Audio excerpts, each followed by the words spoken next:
By September, she had spent more on soil and starter plants than she ever saved. On groceries, that was the number that broke her, not the wilted tomatoes, not the landlord's rules, not even the guilt of watching food die on a balcony. While perfectly good produce sat in the store downstairs for $3 a pound, it was the math. The math told her she lost, and the math was not wrong.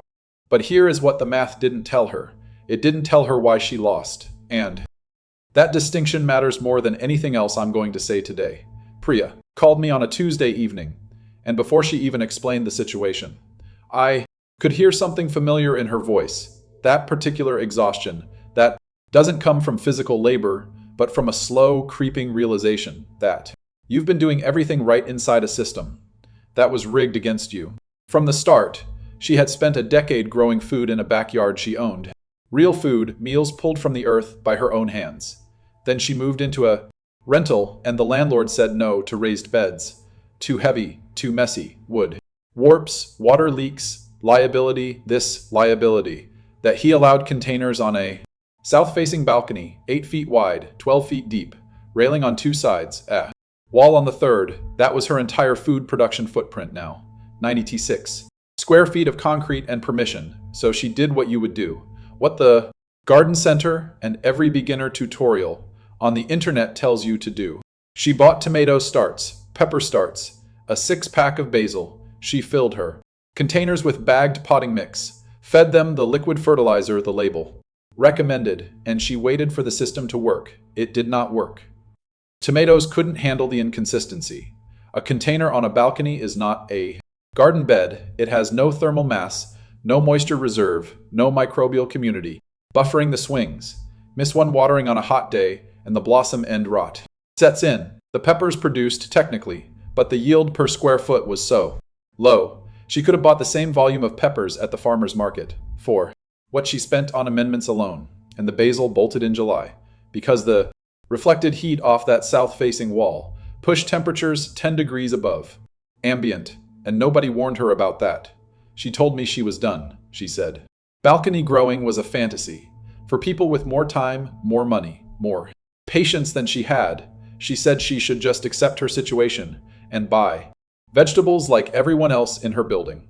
And I want you to hear what she actually said there, because it is the same thing millions of renters and apartment dwellers say, and people in climate zones 4 and 5 with brutal short seasons say every single year. She said I failed, but she didn't fail. She was failed. She was handed a plant list designed for a completely different context, told it would work in containers, and then blamed herself when the physics of the situation made success nearly impossible. This is the part nobody in the gardening world wants to say out loud. Annual vegetables in containers are a rigged game for most people. You rebuild the entire system every spring. New starts or seeds, new amendments, sometimes entirely new soil, because last year's mix is compacted and dead. You pour 60, 80, $100 into a setup that gives you 1 summer of mediocre production and then resets to 0 in a ground-level garden bed. That annual reset is tolerable because the soil itself accumulates structure and biology over years. The earthworms stay. The fungal networks persist. The organic matter builds. But a container has no reserve. It holds only what you put into it, and what you put into it gets consumed in a single season. You aren't building anything. You're renting your food supply from a system that charges you full price every year and never lets you own the outcome. Priya wasn't a bad gardener. She was a good gardener. Trapped inside a model that punishes renters, punishes small spaces, punishes anyone who can't guarantee daily perfect maintenance. And the worst part is that the alternative has existed for thousands of years. There are plants on this planet whose entire evolutionary strategy is to survive exactly the conditions Priya was dealing with: shallow soil, limited water, unpredictable care, confined root space. These plants don't just tolerate those constraints. They thrive under them because their root architecture and their growth behavior reflect millions of years of adaptation to precisely those variable, resource-limited conditions. Here is the thing: nobody at the garden center will ever explain to you that bag of premium potting mix you carried home The one with the beautiful photograph of tomatoes on the front and words, like enriched and nutrient-dense, printed in green letters across the label. That bag was dead before you opened it. Sterilized, baked, every fungal thread, every bacterial colony, every microscopic organism that would have made your plants actually feed themselves had been cooked out of existence in a processing facility somewhere, because living soil has a shelf life and dead soil doesn't. And dead soil is easier to ship in plastic bags to garden centers, where it can sit for 9 months without anyone noticing that nothing inside it is alive. That isn't an accident. That is a business model. Think about what Priya bought that first spring. Potting mix, $40 liquid fertilizer. Another 18. Tomato food, $12 calcium supplement. Because someone online told her blossom end rot meant a deficiency, 14 more dollars. She poured all of it into containers, filled with a medium that had zero biological activity. And then she wondered why her plants looked like patients on life support. She had become their entire immune system, their entire digestive system, their only source of nutrition, every 2 weeks. She had to inject another dose of synthetic nutrients directly into a root zone that couldn't process organic matter on its own, because there was nothing alive in there to do the processing. This is exactly how chemical agriculture operates. At every scale, kill the biology first, then sell the replacement. A handful of healthy forest soil contains more fungal networks than the entire aisle of amendments at your local hardware store, and those networks do something no bottled product can replicate. Mycorrhizal fungi extend root reach by a factor of 10 to 100. They transport phosphorus and micronutrients directly into root cells in exchange for sugars the plant produces. They connect neighboring plants into communication networks that share resources and chemical warnings about pest attacks. 1 teaspoon of functioning soil holds more metabolic capability than a whole shelf of fertilizer bottles. But here is what happens.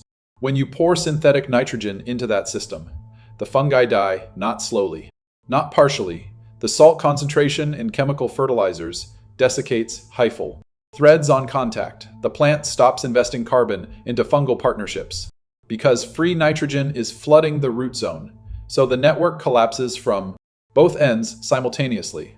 Within 1 growing season of regular synthetic feeding, your container has become a hydroponic system pretending to be soil. The medium is just a physical anchor for roots.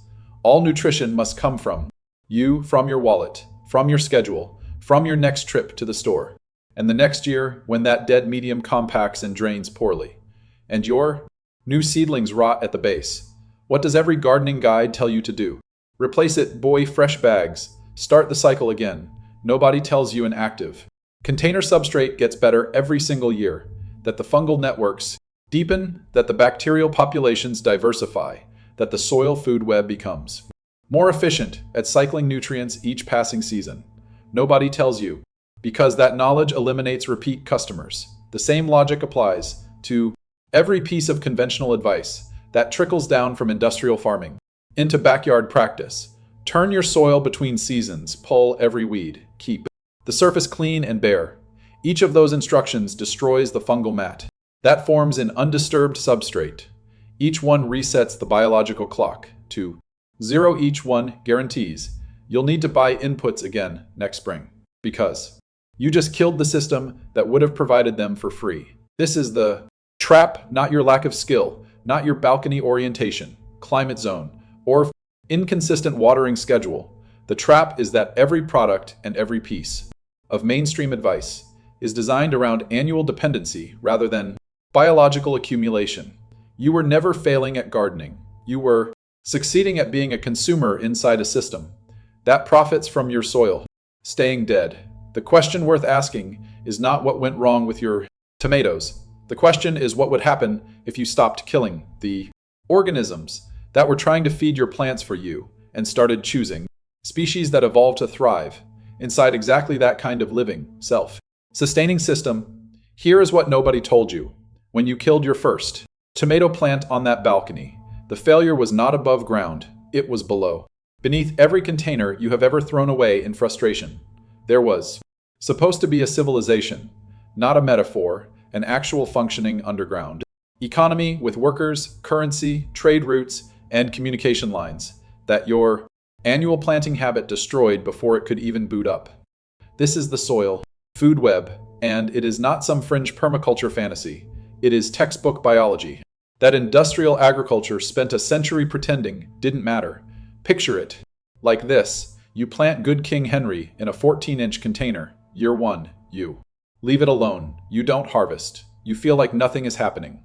But underground, that taproot is drilling downward, and every millimeter it extends is broadcasting sugar signals into the medium. Fungal spores that arrived in your compost wake up. They germinate. They find the root. They physically penetrate the outer root cells and build a structure called an arbuscule, which looks under a microscope like a tiny tree made of glass. And that structure is the trading desk, where phosphorus moves one direction and carbon moves the other by the end of year 1. Your container is not just dirt with a plant in it. It is a networked biological system with thousands of meters of fungal highway running through it. Year 2, you start harvesting 4 to 8 pounds of greens from a single container. That number sounds impossible if you're thinking in annual gardening terms, where the plant has to build everything from scratch every spring, but your perennial is not building from scratch. It is waking up inside an established economy. The fungal network is already there. The bacterial colonies that cycle nitrogen are already thriving. The protozoa that eat those bacteria and release plant-available nutrients in their waste. They are already at population density. Your plant opens its eyes in spring, and the entire support system is already running at full capacity. This is the law. That got lost, not because it is complicated, because it is slow, because it takes a full year of apparent inactivity before it pays off. And the entire commercial gardening industry is built on selling you a new flat of annuals every single spring, which means they need you to never discover that patience is the only input a perennial system actually requires. Now think about what happens when you put 3 or 4 perennial containers next to each other on a balcony. The fungal networks in each container cannot physically connect through separate pots, but the microclimate they collectively create does something almost as powerful. The transpiration from multiple leaf canopies raises local humidity, the thermal mass of several containers full of moist medium buffers. Temperature swings. A south-facing balcony with 4 established perennial containers runs 2 to 3 degrees warmer in early spring and stays frost-free a week longer in fall than the same balcony with empty pots. You have built a microclimate not with expensive infrastructure, but with biology and time. And here is the part that should genuinely change how you think about container growing. Every year you don't dump out your medium and start over. The system gets stronger. The fungal networks get denser. The bacterial diversity increases. The nutrient cycling accelerates. A 3-year-old perennial container is not 3 years more depleted than a fresh one. It is 3 years more alive. The only input it needs is a thin layer of compost on top each spring, which feeds the surface bacteria, which feeds the protozoa, which feeds the fungi, which feeds your plant. One handful of compost replaces an entire season of liquid fertilizer. That is not a gardening hack. That is how soil worked for 400 million years, before we decided bags of synthetic nutrients were an upgrade. So when I tell you that a walking onion requires virtually no supplemental watering, Onse established, or that lemon balm produces harvestable material every 2 to 3 weeks all season, those are not magic plant genetics. Those are the outputs of a biological system that is finally being allowed to function the way it evolved to function. The plant is not doing the heavy lifting alone. It has a workforce of billions beneath it. And all you had to do was stop firing them every October. This is the code that was written into every handful of forest soil on the planet, and the beautiful thing is, it does not care whether you understand it fully. It only needs one thing from you. Stop starting over. Let the roots stay. Let the fungi build. The system remember what it learned last year, because what comes next, when you choose the right plants for this underground partnership, is a level of low effort productivity that makes annual gardening look like a punishment. Here is the strangest thing you will ever hear about growing food. The most productive action you can take with these plants is to stop doing things. I mean that, literally, the moment you back off, the moment you resist the urge to water on. Schedule, to fertilize on a calendar, to fuss and prune and hover. Something shifts underneath the surface that no amount of effort could have triggered. The system wakes up. Take sea kale, a plant that evolved on the rocky coastlines of Western Europe, clinging to gravel above the tide line, where rain drains through the substrate. In minutes, and nobody's coming along with a watering can. Its entire biology is built around scarcity, deep taproots punching down through sand and mineral, thick waxy leaves that lock in moisture against relentless coastal wind, cold. Hardiness down to minus 15 degrees Fahrenheit. And here is the leverage point that most people miss entirely. The single most common way to kill this plant in a container is to actually care for it way too much, overwater it. During establishment and the roots rot. Give it rich, moisture-retentive potting. Mix and it sulks. It doesn't want your compost-heavy blend. It wants 2 parts. Coarse sand to 1 part aged compost. It wants you to water once, then walk away and not come back until the top 2 inches are bone dry. That neglect isn't laziness. That neglect is the precise environmental signal. This plant needs to drive its taproot deep and establish the architecture that will feed you for 20 years. Now here is where it gets genuinely counterintuitive. The highest value harvest from sea kale, the one you can't buy in any grocery store, comes from an act of deliberate darkness in early spring before the new growth unfurls. You take a cardboard box or an upturned pot and you place it over the emerging crown. That is it. That is the entire technique. You cover it and you leave it alone for 2 to 3 weeks. No light reaches the shoots. They stretch upward in the dark, pale and tender, developing a flavor somewhere between asparagus and mild broccoli rabe. Those blanched shoots are a delicacy that simply doesn't exist in commercial supply chains. One established plant yields 1.5 pounds to 3 pounds of them every spring, plus another 2 to 4 pounds of summer leaf material, plus edible flower shoots you can cook, like broccoli. All from a single container you barely touch. The same principle scales across every plant in this system. Take lemon balm, for instance. Onset. Roots into that container. Your only real job is to cut it back by 1/3. Whenever flower buds start to form, that isn't maintenance. That is a harvest. Every time you clip it, the plant responds with a flush of fresh growth. In 10 to 14 days, each new leaf loaded with more essential oil than the last.